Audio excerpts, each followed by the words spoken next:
Stranded travelers share their frustration as they try to get back home to Canada. It's literally been a week of on the phone, emailing, mixed messages, not knowing who to contact, not getting information. With countries implementing travel restrictions due to the new Omicron variant, we'll take a closer look at what you should consider if you're planning holiday travel. Plus, you can eliminate any weapon you want. If the intent is there, it will happen. Victims of gun violence demand change after new data from Toronto police shows an increase in deadly shootings in the city. And we need, as a family, we need to see justice for my brother, but we also need closure. Family members who've lost loved ones along Parkside Drive rally for safer streets and renew calls for justice. This is CBC Saturday News.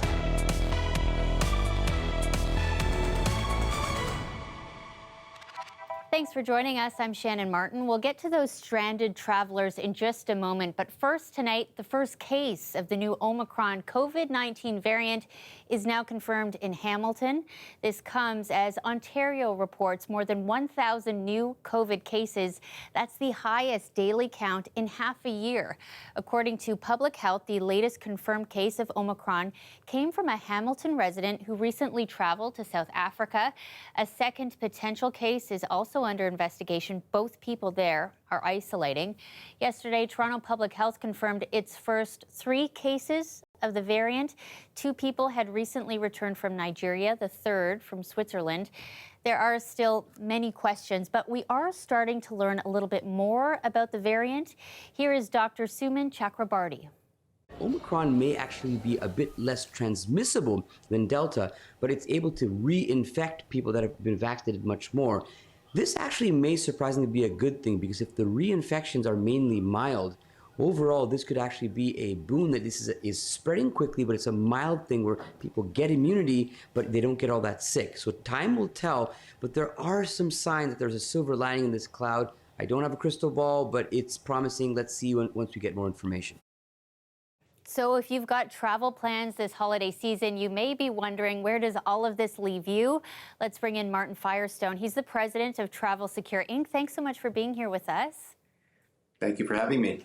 This all seems to be changing fast, as we've sort of seen throughout the pandemic. I know you've been keeping a close eye on it. So given all the latest, what do travelers need to know if they've already got a trip booked? Best advice I can give them is to pack their patience this year, because they're going to need it. Bottom line, leaving Canada and returning to Canada, depending on what countries you're going to, are now requiring new scenarios and new tests that you'll have to do in order to get out of the country and to get back into the country. So in the US, one day before, you have to have a negative rapid test. Coming back into Canada, other than from the USA, for the moment, you have to have your PCR test 72 hours in advance, and then you are going to be welcomed here in all our airports and either have a test given right then or a take-home test and potential 3-day isolation until you can get the test results back. So it's a challenge at best. Yeah, patience is definitely key. If someone out there is watching and they're thinking about booking a trip in the new year, what would your advice be to them? Best advice I can give is that you have to contact the country that you're planning on going to. Of course, you have to know if they are even accepting foreign visitors at this point and what their requirements are, because you have to be so careful. As an example, even coming back into Canada, you have to have all your documentation ready, all your tests ready, or you will not get in, or even worse, you could be forced to quarantine 14 days. So for those who are thinking of booking trips in the upcoming year, you have to be very concerned about the country you're going to, what the virus level is, how many people are vaccinated. All things like that will determine it. But another very important factor is you're asked to put down deposits and ultimately full payment on many of these trips, to the tour companies, to the airlines, to the hotels, to the excursion trips. At this point, travel insurance, trip cancellation, interruption will not cover a claim if it's related to COVID. So if the border should close, if airlines cannot fly to these places, you would be out this money. And this is causing tremendous hesitation amongst people now about putting good money after bad. And that's what the biggest concern about future travel is at this point. So I guess if you can hold off, maybe just hold off for now. Well, The hope is that as the pandemic levels go down and more people are vaccinated, that the insurance companies will include COVID as another purpose for paying a claim, and they will not exclude it like it is right now. Right. And you'll have a better handle on going to these countries, because no bigger fear than going to the country and then not being able to get back. And that's a scary thought, both from an expense standpoint and also getting back to your home country. And these are all possibilities as we're seeing right now. Yes, for sure. Well, thank you so much, Martin, for taking the time and sharing your expertise with us. We appreciate it. We'll probably be talking to you again soon. Anytime you need me, just call me. That's Martin Firestone. He's joining us from Toronto. To the story now of those stranded travelers, we have a development that's just coming into the newsroom. They have had a week of frustration trying to get back home to Canada, but hitting roadblocks along the way. Our Lorenda Redekop has been tracking this one all day. She has the very latest for you now. Elisa Jasanovsky was so excited to see her 93-year-old mom for the first time in years in South Africa. The restrictions had been lifted. We were double vaxxed. It was like awesome.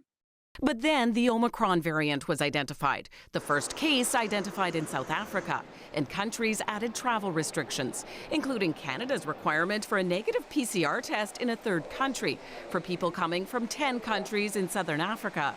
Late today, word that the government added an exemption for South Africa, but it's been a week of stress for travelers. It's literally been a week of on the phone, emailing, mixed messages, not knowing who to contact, not getting information. When we need our government, they have not been there for us at all. Leonard Skeed and his wife Charlotte did figure out a way to leave. She's receiving breast cancer treatments in South Africa. While there, he booked COVID tests at the Frankfurt airport, ones that were only meant for travelers to Asia. I spent nearly $1,000 on that. And I was just praying that somehow it was going to work out. It did. They're now in a quarantine hotel in Toronto. They've had 6 COVID tests in less than a week. He's angry that the government hasn't provided more information. Virtually every lineup in the airports where we were, the tempers are flaring, people are rude, they're obnoxious, staff are being abused. Is this really what Canada wanted? He's one step closer to home in Manitoba. Today, his Toronto airport COVID tests came back negative. That's as the government announced it's gradually adding testing for all international travelers from every country except the U.S. But let me be very clear. All travelers should expect to be tested upon arrival and should be ready to isolate. Among those who've been stranded are Canada's junior field hockey team members. Today, relieved with the exemption and that they can fly home. Let us just come home. We just want to come home. And now she's getting ready to do that. Lorenda Redekop, CBC News, Toronto. Vaccine clinics busy today as more younger kids are getting the shot. At one clinic, there was some superhero support. The needle was there and I thought it would be worse, but it was actually better than I thought it would be. This vaccine clinic run by CAMH has been open to people with needle phobia and those who have medical anxiety. Today it was set up just for kids. Kids have had a really hard time during the pandemic. They've missed school, they've missed play dates, they've missed their usual activities, and it's really time for them to get back to being kids. And part of that will be protecting themselves with the COVID-19 vaccine. She says the pivot from adults to a kids clinic wasn't too tough. They've designed it to be a safe and quiet environment, adding some decorations, cheerful cartoons, and superheroes. In other news tonight, new data from Toronto Police says the number of deadly shootings in the city is up. Dale Manukduk joins us live from our newsroom with this story. Dale, you've been going through the stories all day, the numbers all day. What can you tell us? Well, Shannon, according to Toronto Police data from 2020, there were 440 shootings or firearm discharges, and that number is significantly higher than the year-to-date number from 2021, which is about 387. And while the numbers are up in terms of, while the numbers are down in terms of the shootings, the numbers are actually up in terms of deaths related to firearms. So there's 41 to date in 2021, and there were 38 last year. But that's right around the 5-year average between 2016 to the end of 2020. It's about 39 and a half deaths per year. I know you've covered a number of these stories. You've been on scene of these deadly shootings. So you've been talking to advocates, politicians, and families who've been impacted firsthand. What are they telling you tonight? Yeah, well, while the numbers seem to be similar over the last 5 years, unfortunately, so has the response from police, the city, and from health services. So these communities, these people who have been affected by gun violence, they're still traumatized to this day. They want to see some change, and what they want to see is gun violence tackled as a health crisis. It's been 5 years, but it's like yesterday for me. Evelyn Fox's son, Kissinger Gunn, was killed by a stray bullet in Liberty Village on September 11, 2016. The symptoms of that trauma still linger. I still wait for my son to walk through the door and ask me what's for dinner. Like, some days reality is like a slap in the face. The same goes for Shauna Brown, who lost her son, Demal Graham, in 2017. You do so much healing and moving forward, never moving on, because I'll never say that I'll move on from the loss of my son. The two mothers met 3 weeks after Graham was killed. It was at a rally walk to remember those who lost their lives to gun violence. They've supported each other ever since. We get each other. We understand, some of the feelings that that we go through that people might not want to, talk about or even understand. Fox and Brown are part of a growing coalition looking for more than the do-it-yourself approach to healing. They want increased and accessible supports that go beyond physical wounds. After an incident, oftentimes, a person is just, the victim is stitched up and sent back out into the same environment that they were injured in. Mitzi Hunter, MPP for Scarborough-Guildwood, wants to amend the Health Insurance Act to include trauma-informed counseling for survivors and others affected by gun violence. Her Bill 129 would also increase the capacity of community-based organizations that are on the front lines. Louis March heads the Zero Gun Violence movement. He says the city's safe zones have been breached. There are shootings in all areas of Toronto at all times of the day. The age of the people handling the guns and carrying the guns has now declined from the mid-20s, mid-30s to mid-teens. Anti-gun violence advocates like Evelyn Fox believe preventative measures addressing mental health issues and the root causes of why young people turn to violence is the right strategy. You can eliminate any weapon you want. If the intent is there, it will happen. Now, Shannon, one thing that Fox is advocating for are community hubs in areas where gun violence is prevalent. She says that after her son was killed, she had to drive all over the city to access the supports that she could gain access to through OHIP. And while she was traumatized, it was very hard to drive a vehicle around the city. So having a community hub in places where gun violence is prevalent would give people who are victims of gun violence the supports that they need and also programming for youth. Yeah, and just a little bit of relief. Thank you so much for this one, Dale. He's joining us live from our newsroom. You got it, Shannon.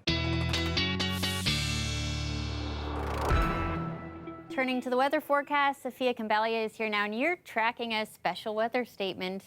In advance of the winter wallop that is set to hit really all of Ontario, try to find a spot, Shannon, on this graphic that isn't really covered with the special weather statement or a snow squall warning or snow squall watch. Now, the snow squalls are happening right now. They'll continue into the overnight. You might see a few flakes fly into the GTA, but really it's isolated nature around the Georgian and the Huron shores, another 5 to 15 centimeters to come. The special weather statement is in advance of a big winter storm that's coming in the form of a Montana low that's waiting in the wings and set to strengthen and streamline right into the Great Lakes Basin Sunday into Monday.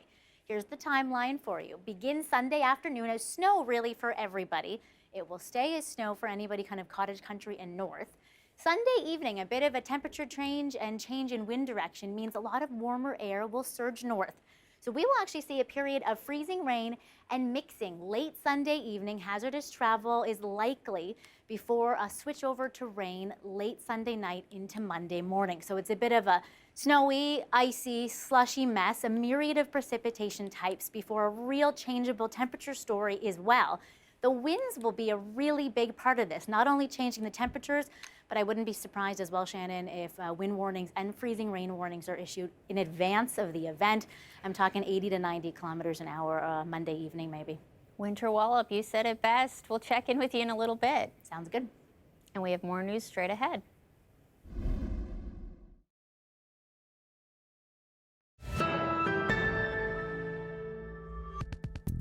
Residents in a Toronto neighborhood are once again calling for safer streets. They say too many people have died on Parkside Drive. Talia Ashry has more from family members who lost a father and brother. They say they are still waiting for justice. Dozens of people have gathered here in the High Park area this afternoon along Parkside Drive to pay their respects after losing loved ones after several fatal collisions in the area. In September 2018, 45-year-old Oliver Sabater was on his way home from his daughter's birthday around 2 a.m. on Indian Valley Crescent and Parkside Drive. He was hit by a 27-year-old man heading south on Parkside Drive. Sabater's sister and daughter say they remember Oliver, also known as OJ, as a funny and loving man, but say they're frustrated because they're still waiting to have their day in court as the trial has been delayed. Like on the day he died, he was actually at my dinner party, at my birthday dinner over in Toronto, and he planned the whole thing with my best friend, and they surprised me with it. And it's just losing your best friend in that way. It's just terrible. We'd like to forget the bad and just remember the good. And so we need, as a family, we need to see justice for my brother, but we also need closure. So we are extremely frustrated that, you know, other trials have come and gone, and ours is still pending, and we just need somebody to answer to that and resume it and set a date for everything to resume again. This past October, another fatal collision along Parkside Drive. This time it involved 5 vehicles. And just last week, the city reduced the speed limit in the area from 50 to 40. 69-year-old Fatima and 71-year-old Valdemar Avila died that day. Police said the 38-year-old man driving a 2013 BMW was speeding southbound on Parkside Drive when he hit the couple. City Council has been considering a number of safety measures on Parkside Drive, but residents in the area and cyclist advocates are calling on more effective road changes. There's no accommodation for cyclists, no bike lanes to keep them safe. They don't feel safe riding on this road, so they go on the single sidewalk, which crowds it for pedestrians. The whole street is designed to get cars from point A to point B as quickly as possible, and the way it should be designed is to get people safely to their destination rather than speed. Even while we've been here today, we've seen cars just speeding through this area, so it's kind of a dangerous area. So we want to bring some awareness to the city, to the mayor, take a look at this area and help do something about it to make it safer for pedestrians, for commuters, and for the future. We reached out to the city to see if there will be other safety measures implemented in the area, but they did not get back to us in time for broadcast. Talia Ashry, CBC News, Toronto. To BC now, where some residents returned home for the first time, seeing the damage left behind. Homes and highways were destroyed, and among the farm losses were more than 600,000 chickens. Around 360 residents in the city of Merritt are still without water or electricity. Others left cleaning up all that debris you see there. Some may soon be able to move back in, but that's if their property was not severely damaged and if water samples come back clean. And in the U.S., new details tonight in that deadly school shooting outside Detroit. The parents of the accused teenager are now under arrest. Police say those parents ignored signs their son was dangerously troubled. The couple had stopped returning calls from their lawyers. Those lawyers insist the parents were not trying to flee. Bail was set at $500,000 each.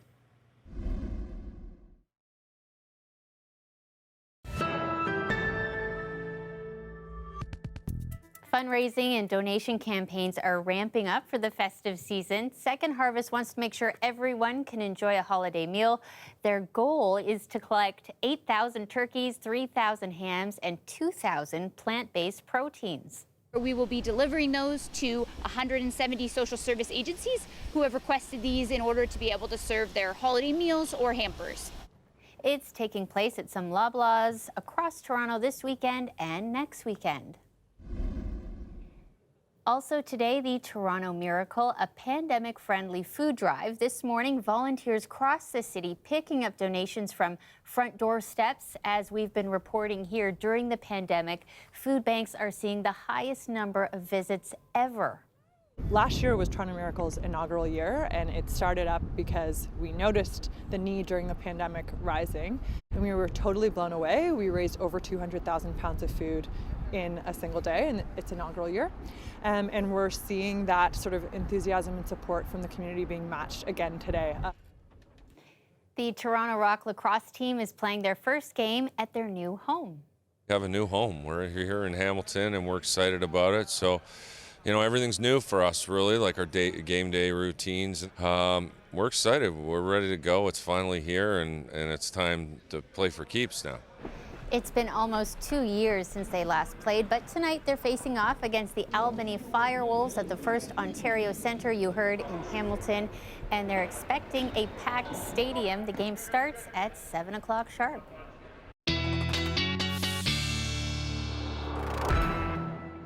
Sophia's back now. I feel like every time we talk on the weekends, you're tracking like big weather stories for us. Wind, snow, Murphy's rain. Law, when you've got plans on the weekend, that is when it will snow. You'll have ice pellets, freezing rain, and wind. And that's exactly what we have not only for the weekend, but to start off your work week as well this time. So I'm adding a little wrench in the plans there. Depending on where you are, you will have all of those precipitation types along with changing temperatures. And on the table, lake effect snow tonight and this evening as well for many of you. A little bit of everything in the kitchen sink. Let's start telling this story with the temperatures first, because it'll really relay how changeable things are. So for Sunday, when this Montana low system comes in, you are below the freezing mark with the feels like. With the wind like today, that felt really, really cold. And then jump ahead just 24 hours to Monday, and it's almost a 10-degree uptick. So imagine that changing temperatures in just 24 hours, along with a system coming in at the same time, which is why some of you will start off with upwards of 15 to 30 centimeters of snow, which will then get washed away by 10 to 20 millimeters of rain throughout the next 12 to 15 hours after the snow falls. It's in between that snow and rain period, though, that we're worried about the potential of freezing rain and ice pellets. So really everybody will see a little bit of the ice pellets, the mixing and the freezing rain kind of south of that cottage country line. It'll turn over to rain into the overnight Sunday into Monday for much of southern Ontario. Sunday evening could be pretty slippery with that freezing rain. A bigger icing period is expected into Monday morning, especially for the Monday morning commute into the Ottawa Valley, into the nation's capital, and to eastern Ontario. Much of cottage country, this will be a snow event and then a slushy rain event. The temperatures are a huge part of the story, and so are the winds. Really gusty winds with this warmer surge of temperatures, 80 to 90 kilometers an hour, especially as you get into the latter half of the day. Monday, wouldn't be surprised, as I mentioned earlier, if added to this special weather statement are freezing rain warnings and wind warnings as well. Of course, the snow squall warnings are for what's happening tonight. And have a look at the week at a glance. You've got really everything except for a nice sunny day here. The mixing, the warm up, the clear and the cool, and well, the mixed bag, that will be next weekend. So more fun will await us then.